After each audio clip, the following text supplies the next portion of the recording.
What are you looking forward to happening next season on the show? And like things like little Easter eggs that have been dropped this season with characters like Sabrina. Yeah. I mean, actually, Sabrina isn't set in stone yet. We don't really know what's going to happen with that. But I'm really excited. Hiram is Veronica's father is going to be included in season 2, which is awesome. And we have Mark Consuelos playing that character, which is awesome. We all got to meet him the other day as well. He's a legend. But yeah, I'm really excited to explore a different side of Archie. I think that we haven't really seen yet. A darker side after Fred gets shot. It kind of shakes things up for him for sure. And I think things start to get pretty gnarly. And we're going to definitely see that. It's like his Peter Parker Bruce Wayne moment where he wants vengeance and he will desperately go out to find it, and that's going to switch something in his mind, and I think we're going to see a darker side. And another thing is for season 2 is Riverdale is it's kind of going to separate a little bit between the north side and the south side, and eventually everyone's going to choose a side. And yeah, we're going to have, honestly, I believe it's going to be a big season, and I think there's going to be a lot of stuff that we're going to be diving into, which is going to be really exciting. I can't wait for you guys to see it. I can't wait to start. Did you always know that you were working towards that, what happened in that finale? No, we actually had a completely different ending while we were shooting. We all got sent, actually only me and Luke got sent the ending the night before we actually shot that scene. And me and Luke sat down, we had a chat about it. And we spoke to the writers and kind of just got it done. No one else actually knew about it except us at that time. You said originally it was going to be something completely different, the finale. What would it have been if it hadn't been what we saw on screen the other week? I'm not sure if I'm allowed to tell you that, so I'm just not going to say it. Not even a little clue. Something to do with the Blossoms. Yeah. Fans do meet you. I'm sure they have common questions, things that come up again and again, particularly about some of the character decisions and stuff. What are the most common ones people have been firing at you this weekend? Betty or Veronica is what I get asked all the time. And I can't give an answer to it because it's like, if I do that, then the internet is going to explode probably. I'll probably get roasted as well. Did you grow up with the Archie Comics yourself? How does it feel sort of playing, like a character that's so iconic to so many? I actually didn't grow up with the comics.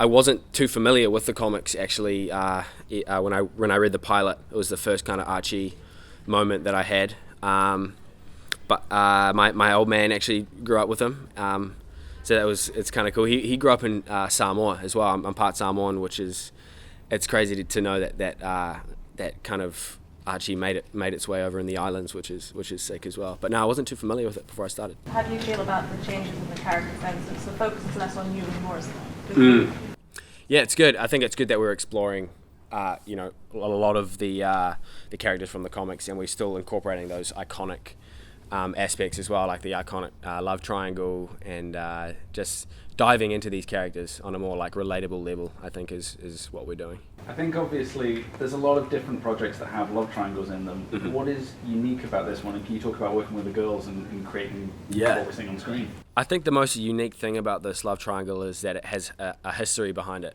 and it's been going for like 75 years, and to be able to play this character and to be involved in it it's a responsibility, and I think we all feel, me and the girls and Cole and stuff are really blessed to be able to take these characters and put them to life for these fans, and to do it honestly and to do it in a way that people are going to appreciate it is I think our goal. Weird question, but what is it like sort of working with Cole Sprouse, who's sort of like a Disney star? I mean, I presume you sort of grew up watching like Sweet Life of Zack and Cody. I did, I actually watched his show when I was a kid. All me and my mates watched his show. I used to love it, and I remember he tweeted me before we started in the pilot in Vancouver. He tweets me going like "good luck" or something, and I was like, oh. And then I met him in real life, and then we became mates. So it's good. You just realize, like, because I was kind of new, I'm still new to acting, and like meeting. I mean, I'm not saying I was like a fan of Cole, but like meeting him was kind of another experience that I've had where you kind of just meet these people that I hate this word, but like famous, and you just realize that they're just normal people, and it's it kind of opens your eyes a bit. Yeah.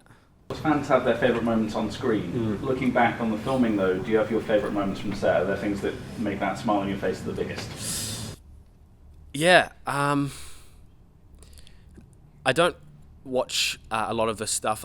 I haven't watched all of our stuff yet. There's definitely some stuff that I haven't seen just because like I'm not kind of like glued to it. But yeah, there's definitely certain scenes like that scene that I did with Luke, for instance, at the end.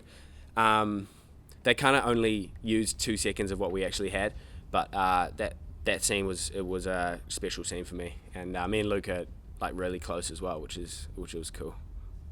Yeah. I mean, obviously you say you're a young show, there's a lot of different directions you could go in. Looking really long term with the show, are there particular areas, I mean you don't want to do a musical, but there are other things that you really like to explore, other parts of the show so far that you'd like to see more of given the chance?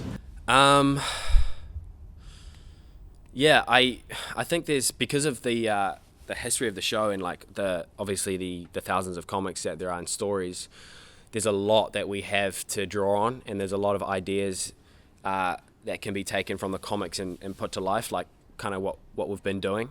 But I don't know. I guess I kind of just leave that up to the writers. I think we're kept in the dark as the actors. We're kept in the dark a lot. We don't really know what's being written until we read it, which is usually like a couple days before we start shooting. Like with the death of Jason Blossom, they didn't tell us anything. Like that last scene with Luke, we got that the night before. So we're really we don't have a clue what's going on most of the time. And if you did do that musical show, what songs would you pick if you had to pick them? If I had to pick them, I probably would. It would be all rock, probably. It'd be all rock and Steely Dan. Yeah. And obviously, I mean, the look of the characters is such a key part of the show. Can you talk a little bit about particularly getting the hair right and some of the other challenges that particularly some of the other characters face? Yeah. It's gnarly. The hair thing is gnarly. The first time we did it, I was sitting in that chair for about 6-7 hours. They were trying to get the tone of it right, and I was hungry, and I was just not happy. I was really hangry, whatever they say. And then they did the eyebrows, which was kind of gnarly as well. But we ended up getting it, and they had a certain formula, and the formula has been passed on to several different hairdressers that I go and see. Certain hotel rooms as well. Hotel room, I've done it all, mate. And yeah, I don't know how girls do it. Honestly, I'm there doing it 2 weeks. Every 2 weeks, I'm getting my hair bleached and my eyebrows done. The other people in the salon are looking at me like, what's this guy doing? Dyeing his eyebrows orange. I mean, do you worry if it runs for like 20 seasons, you will end up losing some...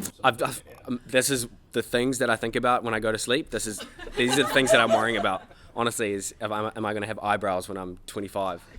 And if you just played a remake of Deadpool by then? Yeah, that'd be sick, eh? That'd be sick. Spider-Man. I've always wanted to play Spider-Man. But I think Tom Holland's got that one wrapped up, eh? But Spider-Man was always the one for me. I was like, if I can just be Spider-Man. I want to be Spider-Man in real life more than I would like to play him.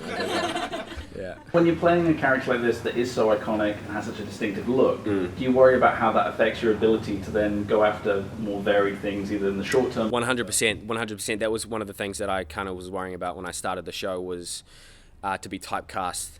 But then it's not really those aren't really the kind of things that you should be worrying about as an actor. I mean, I'm lucky to be working. There's millions of actors out there who aren't working and who are on a constant grind. So I have nothing but to be thankful for the work that I'm doing right now, and I'm blessed to be able to do it. Given it's a Berlanti show, would you like to maybe go and either do guest spots on some of these DC shows and his other stuff? I don't know. I haven't really put too much thought into it. I think at the moment I'm definitely focusing on Riverdale and what that has to do for me. And I don't know. I'll see where it takes me. Maybe mix them all into one universe. There's been a couple conversations about that. I mean, floating around about what is it called? Like a the Arrowverse or yeah, something to mix it. But I mean, for my opinion, I reckon we should just focus on Riverdale because we're still kind of a young show. So I think we just should be focusing on Riverdale for the time being. But maybe in the future, maybe. I know there's been talk about like a musical episode as well or something. But yeah, I Hope not. Nah, we'll see. I've always wanted to play Spider-Man. But I think Tom Holland's got that one wrapped up, eh? But Spider-Man was always the one for me. I was like, if I can just be Spider-Man. I want to be Spider-Man in real life more than I would like to play him. Yeah.